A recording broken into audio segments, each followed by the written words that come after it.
Translation and purport by His Divine Grace A.C. Bhaktivedanta Swami Srila Prabhupada. Srila Prabhupada ki jai. Those who are constantly devoted to serving me with love, I give the understanding by which they can come to me. Purport. In this verse, the word Buddhi Yoga is very significant. We may remember that in the second chapter, the Lord instructing Arjuna said that he had spoken of him many things and that he would instruct him in the way of Buddhi Yoga. Now Buddhi Yoga is explained. Buddhi Yoga itself is action in Krishna consciousness. That is the highest intelligence. Buddhi means intelligence and yoga means mystic activities or mystic elevation. When one tries to go back home, back to Godhead, and takes fully to Krishna consciousness in devotional service, his action is called Buddhi Yoga.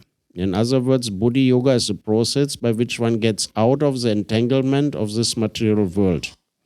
The ultimate goal of progress is Krishna. People do not know this. Therefore, the association of devotees and a bona fide spiritual master are important. One should know that the goal is Krishna, and when the goal is assigned, then the path is slowly but progressively traversed, and the ultimate goal is achieved. When a person knows the goal of life is addicted to the fruits of activities, he has acting in karma yoga. When he knows that the goal is Krishna, but he takes pleasure in mental speculation to understand Krishna, he is acting in jnana yoga. And when he knows the goal and seeks Krishna completely in Krishna consciousness and devotional service, he is acting in bhakti yoga or buddhi yoga, which is the complete yoga. This complete yoga is the highest perfectional stage of life. A person may have a bona fide spiritual master and he may attach to a spiritual organization, but if he is still not intelligent enough to make progress, then Krishna from within gives him instruction so that he may ultimately come to him without difficulty. The qualification is that the person always engage himself in Krishna consciousness and with love and devotion render all kinds of services. He should perform some work for Krishna, and that work should be done with love. If a devotee is not intelligent enough to make progress on the path of self-realization, but is sincere and devoted to the activities of devotional service, the Lord gives him a chance to make progress and ultimately attain to him.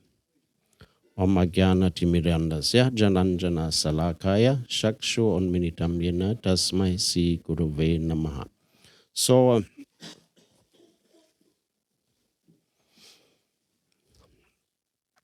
it's a very important sloka. In this whole line of the 3-4 slokas before and after, very important slokas. So here today, the idea of Buddhi Yoga has been given. And Srila Prabhupada in the purport makes a very important point, and he says that ultimately Buddhi Yoga is the same as Bhakti Yoga. So he's making the point because Buddhi Yoga means that you use your intelligence to engage your body fully in Krishna consciousness together with the mind. And he's also making the point that it is not only the action you perform, the action has to be performed with love.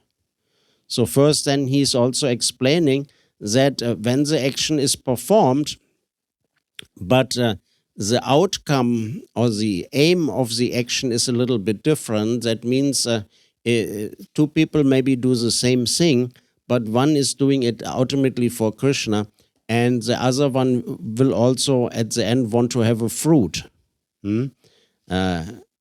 I can give a Krishna conscious example. It's like somebody asked me tomorrow morning to do the Mangalati Puja. And I just happily agree because I like to do the Mangalati Puja, then that is Buddhi Yoga. But if I know, if I do the Mangalati Puja and at the end I can get the Mangalati sweets, and that is my main aim to do that, then it little bit moves in the direction of Karma Yoga. And then Srila Prabhupada gives the idea of Jnana Yoga, and that is more complicated. That is when people start to speculate. When they not actually read the scripture or not understands the scripture and interprets the scripture, and they're speculating what Krishna might be or might not be. And that is a much bigger deviation. Out of the karma yoga, it is relatively easy to come. And we know there's 4 types of people who come to Krishna. If you're in distress, or if you're in pursuit of financial help, or if you're in pursuit of knowledge, or if you're actually looking for the absolute truth. So technically, only the seeker of the absolute truth is actually a qualified member. The other 3 have to come into the process of Krishna consciousness, and while they're in the process, they get purified from these beginning things. And that's why many people are coming and going. Somebody is in material distress or in mental distress. He comes in contact with the devotees. He comes to the temple. He chants a little bit. He eats some prasadam. His mind becomes peaceful. And then his objective is fulfilled. And then he goes back to what he done before. And the other one is in the look of money, or is looking to get a favor from the Lord, from God. So he comes for some time and he gets purified, and in that purification, then he's getting what he's looking for. He's getting materially what he wanted. So then if he's not purified of that desire in the time he's spending with Krishna, then he will go back to where he's coming from. And so the same thing, the person who's looking for knowledge, after he read the Srimad Bhagavatam and the scripture, he got the knowledge. But if he has not found the devotion, if he didn't get purified from that desire to attain knowledge, then he is again moving away. So the person who's from beginning on looking for the absolute truth, obviously his need will be fulfilled. So these 3 yogas are there. And we have to be careful, because we all came with some type of a contamination when we come in contact with Krishna consciousness. So the idea is, many of you are from India. So I've spent the last 35 years in India. And I've been 10 years on Padayatra. I've been everywhere in India. So anyone can tell me from where you are, from which city. I most probably have been there. So we have seen a lot of India, and in India it is very common that people are coming to the temple, but basically they're always having a desire. So you are also, all of you have to be careful. That appears to be your culture, but the process doesn't say Hindu yoga. It says Bhakti yoga or Buddhi yoga. It is a yoga. It is a process of the soul. It is not actually a religion. So we always have to keep that in mind. And then Srila Prabhupada switches over that in that process, once we have come and want to do that process, then we need the help of the devotees, and we need the help of the spiritual master. So all of us are very fortunate in the whole town of Copenhagen. Not many are here. But we have definitely Srila Prabhupada as a spiritual master, and he's speaking to us to his purport. And definitely we have the devotees are present here. Many of us are devotees, small or big, whatever. So everyone who is here can take advantage of that. And we can take the guidance. Without the guidance of the devotees and the, let's say, the association of the devotees and the guidance of a Diksha or Shiksha Guru at least, it will be very difficult. And then the main thing why I picked this voice, because it is so nice. I love this sloka, because it says that even if you're not qualified enough, which most of us are not, if you're just making a strong endeavor in that part, and even we're not fully understanding or not fully can grasp what Krishna is trying to tell us, then Krishna from within, he will give us the knowledge and he will give us the remembrance how to do that. So then immediately what comes in mind, 15:15, chapter 15, sloka 15, I'm situated in everyone's heart. For me come remembrance, knowledge and forgetfulness. So Krishna is actually the factor who will remember and who will not remember. So most of us who are sitting here, you're from India, that's maybe different, but for us, we were normal normal local folks. We were drinking, we were doing what local folks are doing.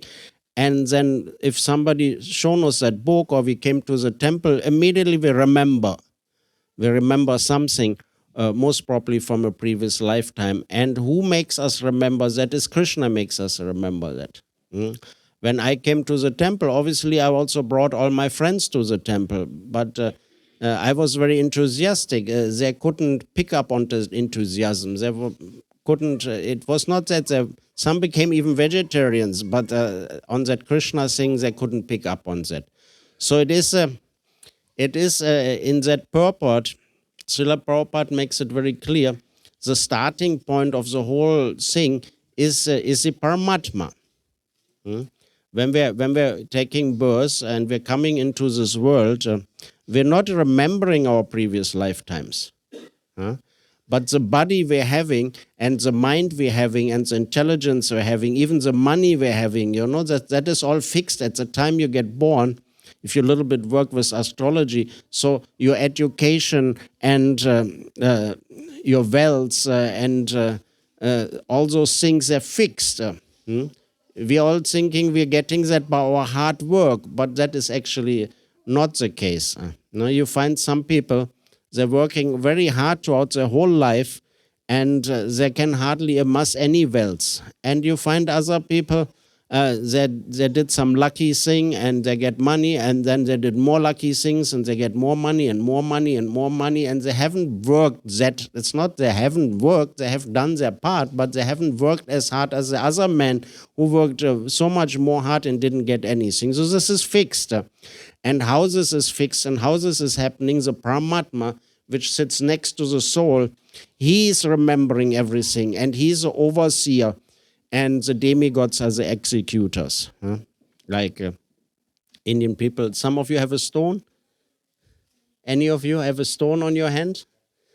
Yeah, so some few people have. So the idea is that here is a green stone. So this is Buddha, Lord Buddha. He's helping me. So I'm getting a little bit green, so I'm activating myself, so I'm getting a little bit energy. So the demigods are the executors, but the Paramatma is making sure what will happen and what will not happen.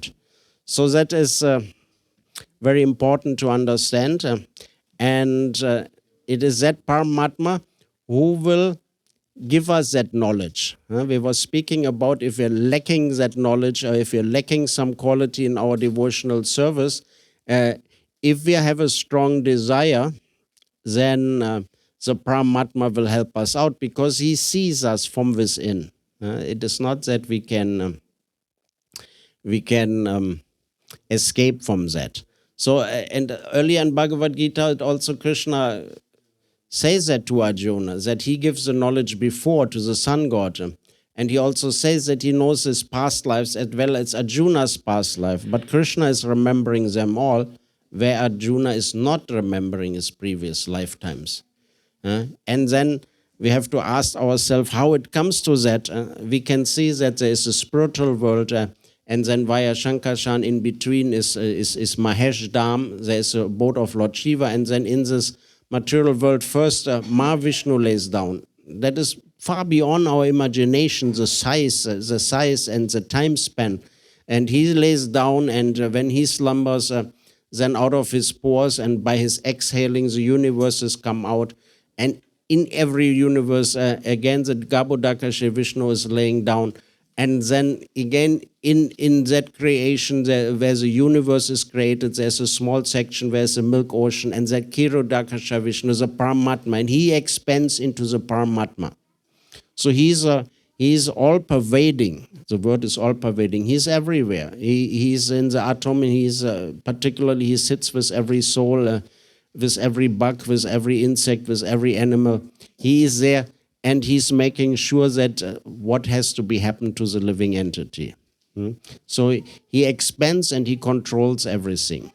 And then the Lord expands in many other forms. He comes in the form of the Vedas.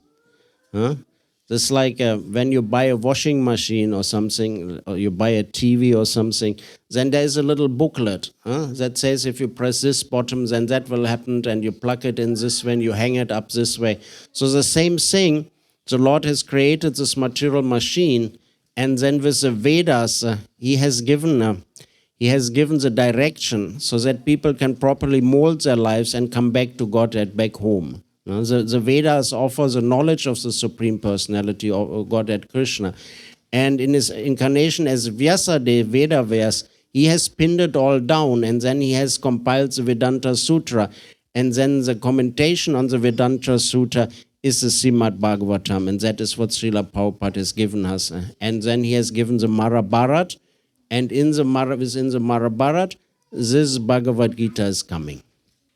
So there's a lot of knowledge for us, and we have to take it, and we have to take advantage of what we have been given. So then the Lord comes as a scripture, He comes as a guru, as a devotee, and as a Paramatma. And then from within, He will give us the knowledge of how we can go ahead. So everything is there, so that process is there. And many of us who are sitting here today, that might not be our first life, is sitting here. That has happened before and before and before and before and before. So every time we're making a little bit advancement. And so then we could ask ourselves, why not everyone, why not whole Copenhagen is sitting here? Because there is a lack of Sukriti. When the living entity is in this material circumstances, the first thing he feels is this material world is for enjoying the senses. Let's eat, let's sleep, let's be merry. The animals are doing that, so we also do the same thing. And then when the living entity one day finds out that this place is actually not a nice place, it's actually a place of suffering. That's basically where the process comes. And then usually the first step is that he feels that the purpose of life is maybe too good to others. So let me feed somebody, let me do.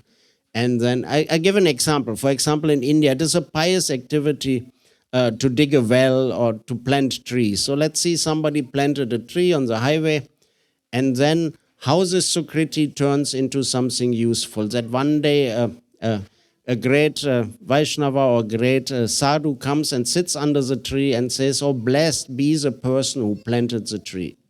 That is where the change comes. Then Sukriti turns into Bhakti Sukriti. And then ultimately he will meet the devotees, or he comes to a temple of Lord Vishnu, there he will hear pravachan. So then that understanding will come. By understanding the Vedic literature, then we can understand the relationship with the Supreme Personality of Godhead. And then ultimately you will start to doing different processes of approaching him. And at the end we can attain the supreme goal, which is nothing else than Krishna himself. That is the purpose of our lives. That is the purpose of our existence. And the ultimate lesson we have to learn from that sloka is that even if we get all external things right, but we're not qualified enough, and still the Lord will still help us from within. What was it about the small babies? I didn't say it. I heard that somebody said that in the beginning. The Lord helps us from within, and then we will find the rest what we need. So we have everything. We have Srila Prabhupada, we have his books, we have his purport, we have the Association of Devotees, and we have Guru, Shiksha, and Diksha, and we have the ISKCON Society. Everything is there. And if we try our level best and we have some shortcoming and something we don't understand properly, Krishna will provide it. So that much about this sloka. Afterwards, I will speak a little bit about Panihati, and then I have a little bit something about Kumbh Mela. So if anyone has a question or comment, I would really appreciate that. Understand when we want to do something or avoid something, how to understand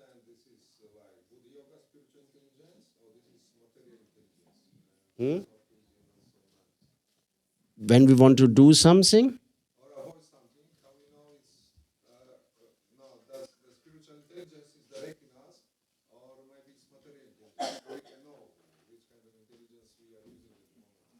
Well, the Paramatma will tell you. If not, you have to tell your Shiksha or Diksha Guru. You ask him. Normally, if we are sincere, then we basically know what we're doing. If we have a really good intention, then the Paramatma and our conscience will say, oh, this is good to do. And the moment we have a little bit, we're deviating a little bit, then our conscience will tell us at some point, hey, maybe better you don't do that, right? It is definitely, conscience is inbuilt, you know. Even the Christians say that, you know, that somebody is watching you, the Holy Spirit or whatever. So you have to use your intelligence. Buddhi yoga, it means you do the activity and you try your level best that you not do karma yoga, you not expect anything in return, you not speculate what you're doing is right or wrong. You read somewhere or ask somebody, is that the right or wrong thing? And then eventually when you do that with the aim of serving the Lord, it usually can't go wrong. I would say so. I mean, you're already lucky, Gonitai looking at you all day, right? If you do something wrong, then they have big hands, long arms. Yes, bro. Okay. You have a living entity. All living entities at some point enter this material, let's say, atmosphere, this material world. And when you come in this material world, you see something to eat, you see a female or male, you try to engage your senses. You think that this place is for engaging your senses. Like the animals, they're not thinking much. They eat, and when they have full stomach, then they take rest. And then when the female is in heat or something, they feel that urge, then they fulfill that urge. And if somebody disturbs them, they defend, eating, sleeping, mating, and defending. So this is a normal, what living entities feel this atmosphere is meant for. So at some point, when you have a little bit fortune, then you realize this as humans, animals cannot understand. You understand that this place is miserable. You getting me? And then you work yourself, that may take some lifetime, you work yourself a little bit towards the mode of goodness. You're not getting drunk, you're not eating too much meat, you're not go to the whorehouse, you try to become a model citizen. You realize this I have to restrain myself. So in the moment you move towards the mode of goodness, you start seeing other people suffering and you feel some compassion. And then you want to do something for others. That means you start giving in charity, you start helping people, you start lifting up other people, you try to educate people. There's so many different ways of doing that. So in the moment you use this body, instead of serving yourself to serve others, you get pious credit, you get sukriti. Okay? So sometimes we're wondering, when we go on Harinam or we go out, very few people take the book. Why the other people cannot take that book? I ask you now. You have to answer. Why many people cannot take? No. They do not have enough sukriti. It is like when you throw seeds. Huh? When they fall on a fertile ground, a plant plus water, it needs two things, then a plant can grow. But if it falls on a rocky surface, even if there is ample of rain, because there is no nutrition, the plant cannot fructify. So this Sukriti, that's what I said, that is the underlying cause why some people quickly can come to devotional service and others not. And then the question was, I asked, but Sukriti cannot produce bhakti. So how is that some of us come to bhakti and others are not? That is, in the moment you have enough sukriti and you feel some feeling, the Paramatma noticed that, when you serve a Vaishnava or elevated devotee of the Lord, then in the moment it looks like the same thing. I give some outside people something to eat, or I give a devotee something to eat. In the moment I give him and he is pleased with me, then this Sukriti turns in Bhaktivinoda Thakur clearly into Bhakti Sukriti. And that's kind of the starting point of devotional service. Yes, Prabhu.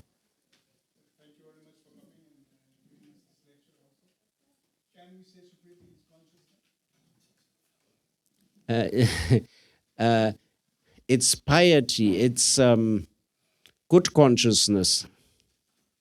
You can't say like that. It's we use the word samskar. You hear that? The English translation, I would say, is impression. Now, if you have a soft thing, or you have sand and you press your hand inside and you take it out, you leave an impression behind. So pious activities leave a positive impression of compassion and the desire to good to others. And there is a desire eventually to find out what this material world is about. This is Sukriti. Sukriti, rich people have done Sukriti. That is not only for devotees. Demons also have Sukritis. Some Donald Trump or something, like him or not, he is come where he comes because he has given a lot of charity. It's not like without helping other people, you're not raised up. Yes, yes. So they have done activities, and desire. Desire is also a very important factor. So that's what I said. The Paramatma in the heart sees that you're looking for something, and then same time you have done pious activities, and then the Lord will direct you to meet a devotee, and then your Sukriti will turn into Bhakti Sukriti, and on that level, then slowly you can work yourself up. Yes, then I said that earlier. Then there's many ways you can engage yourself, and any of this engagement will make further advancements for you. Okay? Hare Krishna. Anyone else?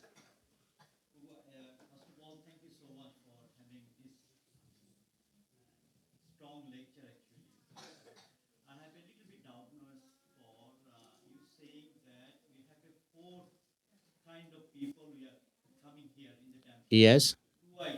Not coming to the temple, coming towards Krishna. Whatever.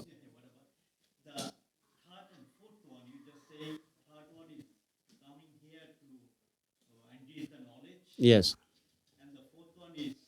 They're looking for the absolute truth. Yes.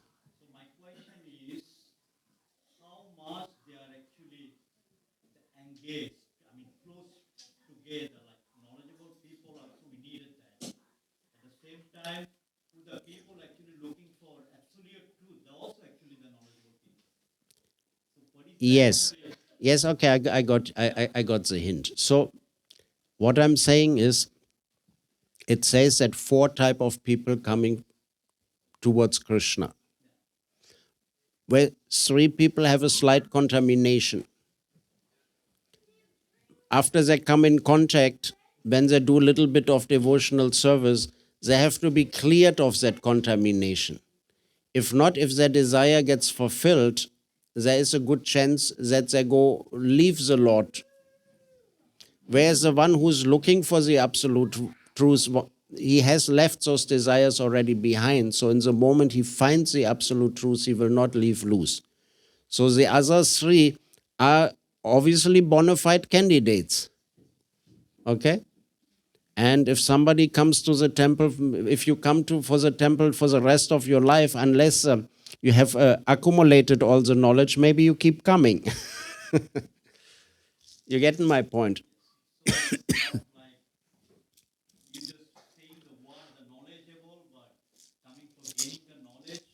No, once, no. once you become a devotee, then there is 3 stages of devotional service, and the highest stage of devotional service, the Utta Amarikari, he has fully assimilated the scripture. He cannot be shaken. So he has knowledge. You don't misunderstand. It doesn't mean knowledge is bad. Right now we're talking about knowledge. But if my main desire is not to serve Krishna, my main desire is to attain knowledge, then that is a contamination. Is that okay? Fine. Anyone else? All right. Today is a special day. Yes. Yes, yes.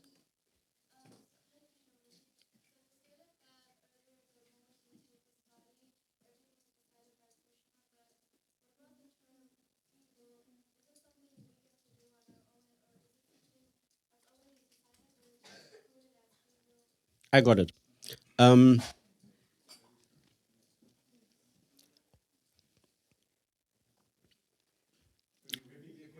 I got it. Just give me 1 second. I'm just collecting myself. We are. Okay, the question is that I said everything is already decided when we take birth, and I give the example, the horoscope, that everything is already, the Paramatma is the initiator, and the demigods are the executors. So she's saying that we also have the term free will. So what is really, what is free will, she's asking, right? Or how comes that into play? So we are in this world because we want to enjoy independent of the Lord, or we want to become the Lord. You understand that as an underlying desire. So this, we are thinking we're in the material world, but we're actually not. There is 4 parts, so 3 parts is the spiritual world and 1 part is the material world. But the material world is not separate from the spiritual world. The idea in Shastra is given is that you have an area, the sun is coming up in the morning, and you have an area where the sun is shining, and you have an area which is covered by a cloud. So you follow, okay? So we are actually in the spiritual world, but we're covered, and that cover is this is contaminated consciousness, a consciousness that I can enjoy independently of Krishna, or I want to be Krishna. Basically, I want to enjoy as Krishna is enjoying. I don't want to be the servant. I want to be the master. That's why we're coming into this atmosphere. And once we're in this atmosphere, this contaminated consciousness, then we get covered with ahankara. The soul is Satchitananda. It is equal in quality to Krishna. But now, with this ahankara is identifying with his body. Okay? So now, Krishna has created this. Krishna is extremely intelligent. So he has created this illusion. These days we can give a good example. You heard of the metaverse?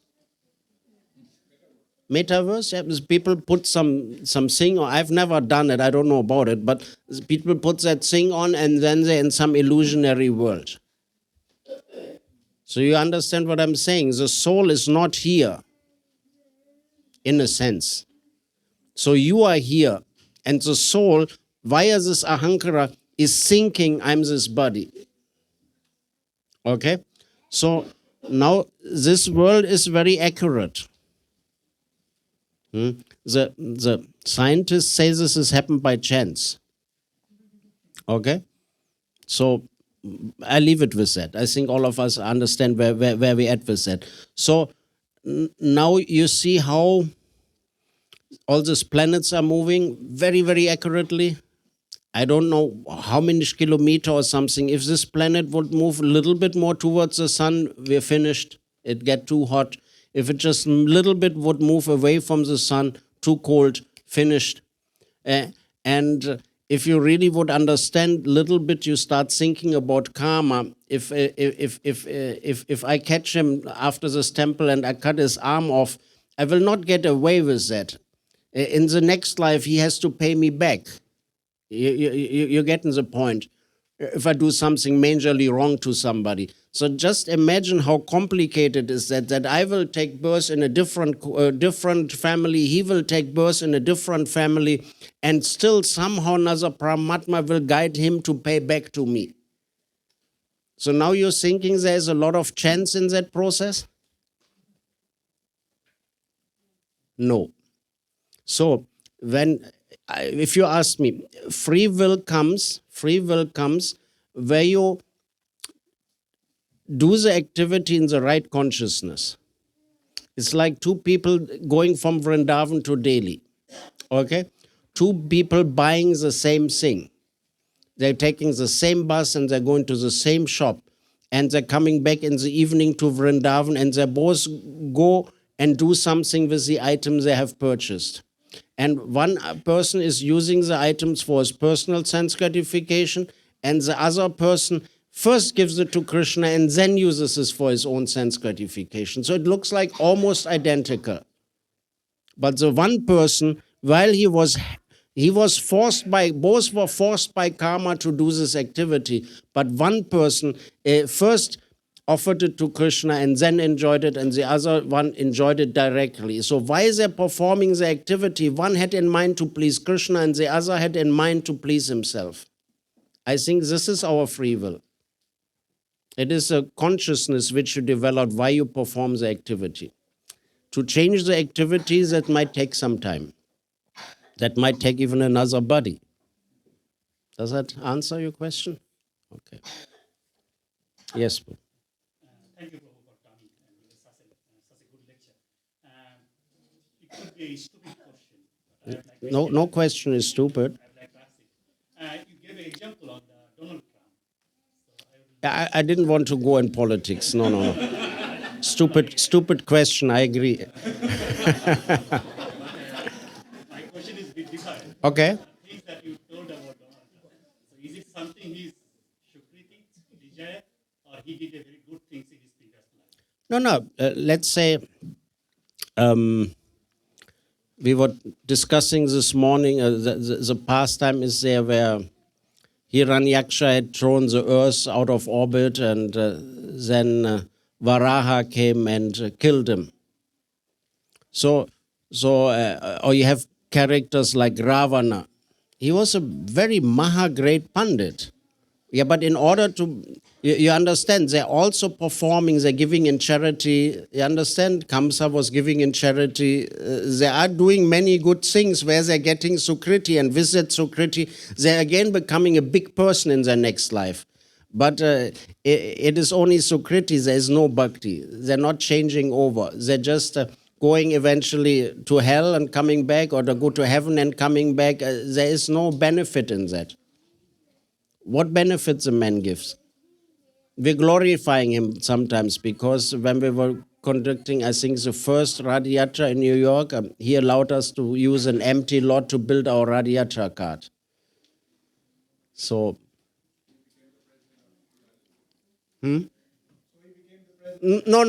That's not what I'm saying. I'm saying when he's meeting Yamaraj and he's supposed to go to hell, then Yamaraj say, hey, wait a minute, one good thing you have done in your life. I don't want to go further. You gotten my point? Is that satisfactory? Unless you benefit a lot of people, you're not going to grow. So even the demons are giving charity. Even the demons are doing yagyas. Okay? Anyone else? All right. So today is a special day. It is a flat rice Chira Dai festival. It's so Raghunathas Goswami. He was a very rich person, and he met Mahaprabhu, and he was constantly meditating on Mahaprabhu, and his family was very much alert, so they married him to a very beautiful girl, and his father was literally a billionaire by today's name. He was very rich, but he had only one thing in mind. He wanted to meet Chaitanya Mahaprabhu, and his father was preventing him. He had all sorts of guards, and then after several failed attempts, he snuck away. And because he heard that Nityananda Prabhu was there in Panihati, that was kind of near to his residence, so he snuck away. He went there, and he met Nityananda, and he was feeling maybe humble, so he offered his obeisances a little bit far from Lord Nityananda. Nityananda seen him, and he said, "Hey, Raghunath, come here. You see, if you're hiding." And then he put his head on his foot, and he said, as a punishment, now you should give chipped rice soaked in dahi to everyone. So it turned into a huge festival. He was a very rich man, and he had a couple. His father already had sent some guards behind him, and they had found him. So he immediately purchased all. Shanti, Hare Krishna.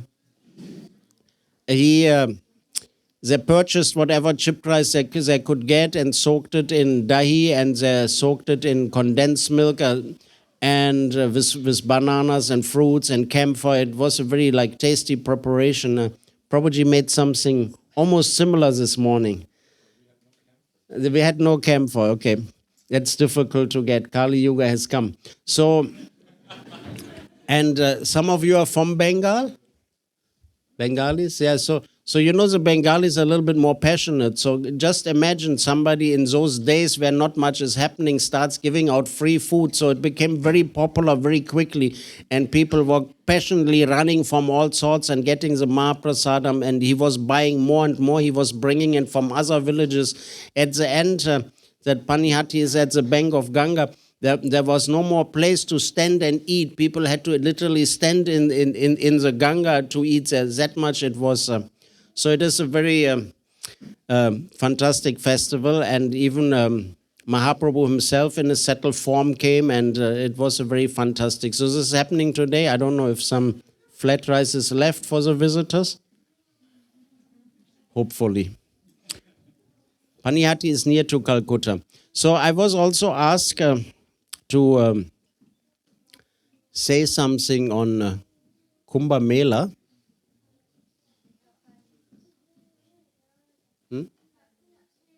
5 minutes. Yeah, so I will try to run through it.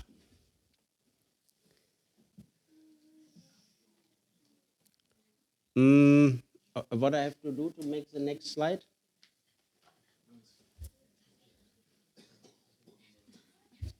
You can do. I just say next. That's usually what we do in the meeting. Next. Okay. Here we have a picture. And Srila Prabhupada is in Kumbh Mela.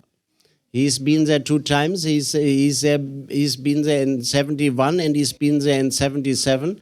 One was the Adha Kumbh and the last one was the Purna Kumbh.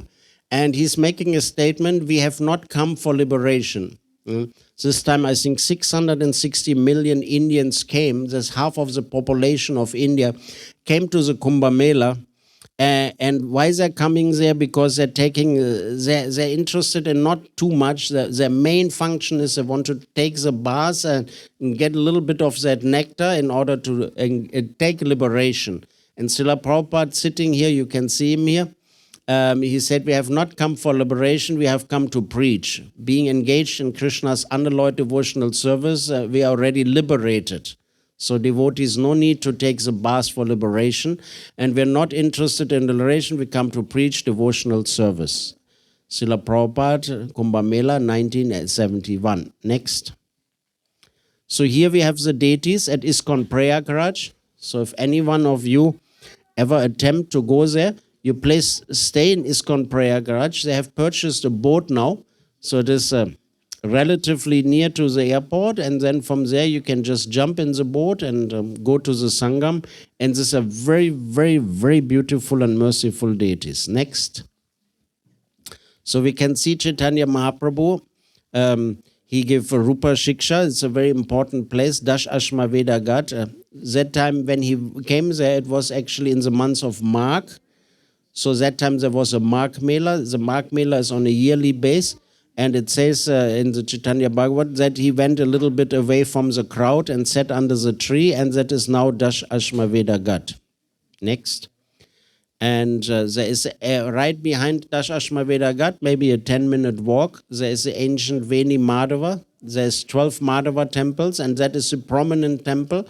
Like you have Krishna Janmastan, or you're in Jagannath Puri. So this actually is the main temple to be visited in Prayagraj. So when you come here, don't forget to visit Veni Madhava temple. That's right behind Dash Ashmaveda Ghat. Next. So there's an interesting pastime. Also, when Mahaprabhu was in Prayagraj, he met Vallabhacharya. Some of you Indians are followers of Vallabhacharya? The Vallabhis. So, and his house is there just on the other side of Ganga or Yamuna. And he had 10 sons. So his original house is still there. And Mahaprabhu met him, and Vallabhacharya invited him for lunch.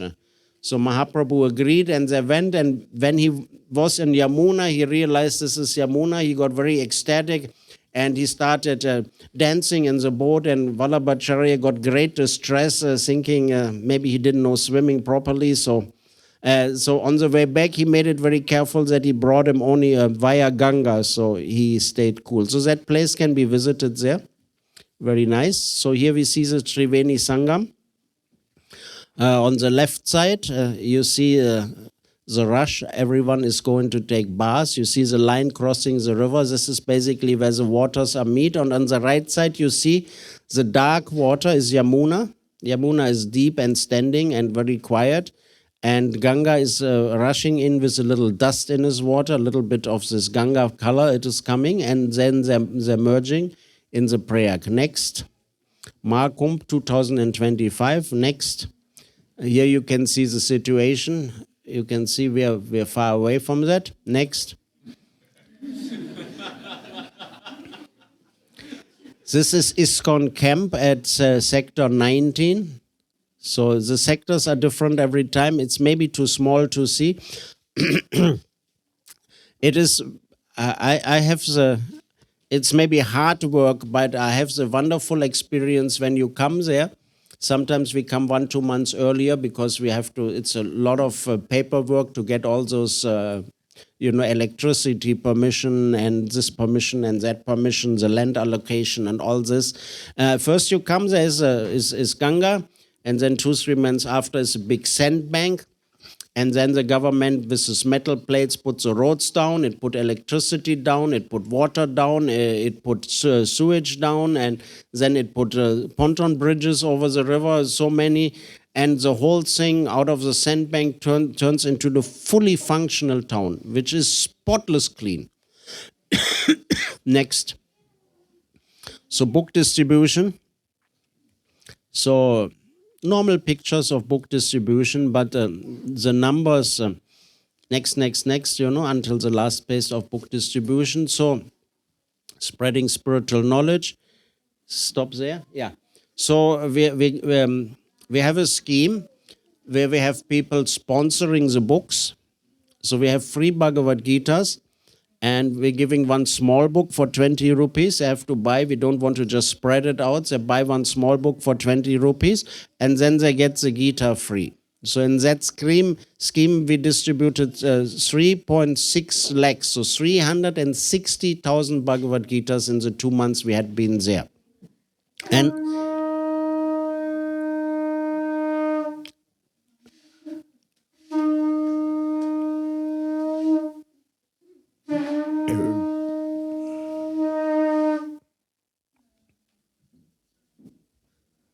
Jai, CC Gornitai ki Jai. So, and obviously the same number of small books, because to get the Gita, you have a small book. Okay, next. This is called a Sai Snan. For this Kumbh Mela, the sadhus are coming. Thousands and thousands of different sampradayas and groups are coming. And January 14 and January is Makara Sankranti. For the Indians, that makes sense. And then Mauni Amavasya, January 29, and Paush, and then what is that? Vasant Panchami on 4th of February and Paush Purnima on 12th of February. But only 3 of them are Sai Snans. So we have some Mahants, His Holiness Navayogenda Swami and His Holiness Lokanath Swami. We entered into the process, into the ancient process. So we are bona fide, authorized parampara. And so 2 of our Swamis are actually Kumbh Mela Mahants, and this allows us to take part in this huge procession. And we always take our deity card, the Padayatra deity card with Gaunitai and Prabhupada, and we do a Mahakirtan. Normally, one car or one vehicle is allowed to take 6 people. So we're literally coming with 1,000 people and do a Mahakirtan. And then we take Srila Prabhupada to the Sai Snan. That's the first time we ever did that. On the right side, you see the cart full of flowers. That's Jai Vijay is driving, Lokanath Swami is sitting, and we are going on Sai Snan procession. Next. Then Harinam Sankirtan. Every day this cart is going out and groups are going out. And there's unlimited amount of people to listen to Harinam Sankirtan. So it's a fantastic program. Next. Annadan. So this time we were planning to feed 10,000 people a day for about 1 month. And then in cooperation with ISKCON Dwarka from Delhi and Mr. Adani, with Adani Group, we got enough money that we could feed 50,000 people at minimum every day for about 2 months, almost 2 months at a time. So it was the biggest food distribution I've ever done. ISKCON maybe has even ever done. Next. There you can see the pictures. All sorts of different people are coming. We have on the top, you see, this is a stall we just set up anywhere in Kumbh Mela. We had about 20 of those stalls. And then in the other 3 pictures, you see people that come to our camp and sit down in our camp. Next, again, you see the stall on the left. You see the stall somewhere in Kumbh Mela. We just set up, and people who walk by, they just take a plate and they get full fed. And it is rice, dal, sabji, chapati, and 1 sweet. So everyone gets a full meal. Next. Here you see, you're on Mega Kitchen now? Yeah. So this is our kitchen that I think was also one of ISKCON's biggest kitchen we ever set up because of the huge amount. I set up a huge kitchen, and the ISKCON Chaupati team is cooking there under the guidance of Gauranga and Radhanath Swami, and it is very organized. Next. We had a chapati machine that can do up to 10,000 chapatis in 1 hour. And we have this huge pots and things. Next. You see the chapatis running. Then in the center, you see the frying area, and on the right side you see the crane. So directly, we're not doing this huge exercise where we have to transfer everything from one pot to another, and it is kind of dangerous and hot items. So this, you see the crane is there. It runs on 2 railway tracks. We just lift out the pot, put it on another roller, the other roller, and then we roll it direct into the distribution area, or direct we load it, or direct we load it on the truck to go to the distribution centers. Next, this is a Padayatra. Earlier we had only 1 Padayatra in India. Now we have about 9 Padayatras in India. And this Padayatra had just started. This is Haryana Punjab Padayatra. They came from Noida to here. And you see they have this beautiful concrete bulls. The old Padayatra leader, he was 11 years on Padayatra Jai Vijay. He's driving the cart. And we have Gaunitai and Prabhupada sitting there. And every day we go for hours and hours on Harinam with Gaunitai and Srila Prabhupada. Next, you can see the pictures. Here you see we're pulling it by hand out from the pandal, and then you see it on the road with the bullock. Next, Harinam Sankirtan. On the right side, you see when it is arriving in the exhibition pandal, so many people are there. Next, temple program. So you see people are chanting japa here. That is a very good opportunity. Basically, we make people to chant 1 round of japa, and they sign a little bit piece of paper where they're saying on this holy place, Prayagraj, it's this holy time of Kumbh Mela, I promise to chant one round for the rest of my life. So they get a free japa mala and a free bead bag and a counter, and they sign this patra, and usually I'm thinking they will take that serious. I'm sure 90% of people will keep doing that for the rest of their life. Next. So we had a little theater where we were showing the Hare Krishna movement. Next.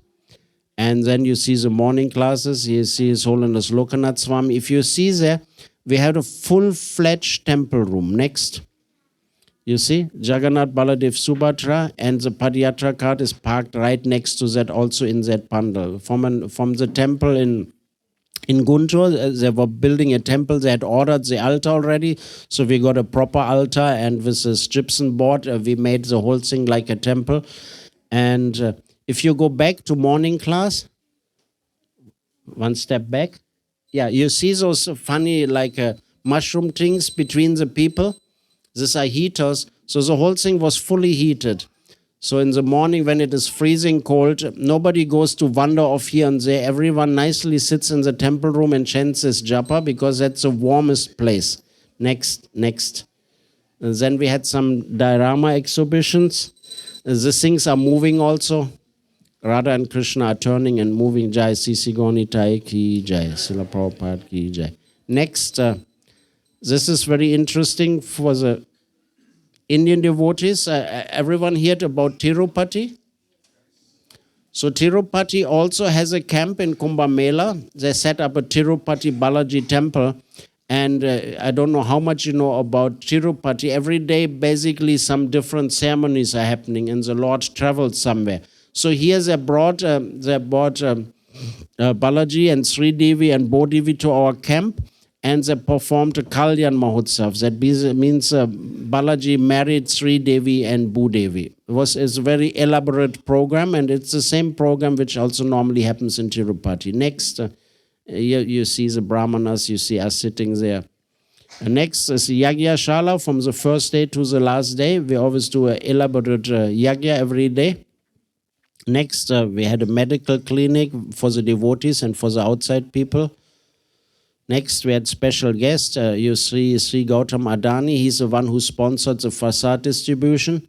He's the second richest man in India. And then you have Srimati Sudha Murthy. She's also one of the very rich people, Infotech company in India. Then you see Adani. He helped in the cooking. He distributed prasadam. Mrs. Sudha Murthy also distributed prasadam for almost 1 hour. She liked that very much. Special visit of sannyasis. We had His Holiness Radhanath Swami Maharaj. We had a very nice time with him. He also served prasadam and inspected the kitchen, and we went with him. His Holiness Lokanath Swami Maharaj was there. He gave kirtan and lecture and also distributed prasadam. We had His Holiness Guru Prasad Swami. He came, and so many others were there. Jai. Thank you. Kumbh Mela ki jai. ISKCON Prayagraj ki jai. Hare Krishna.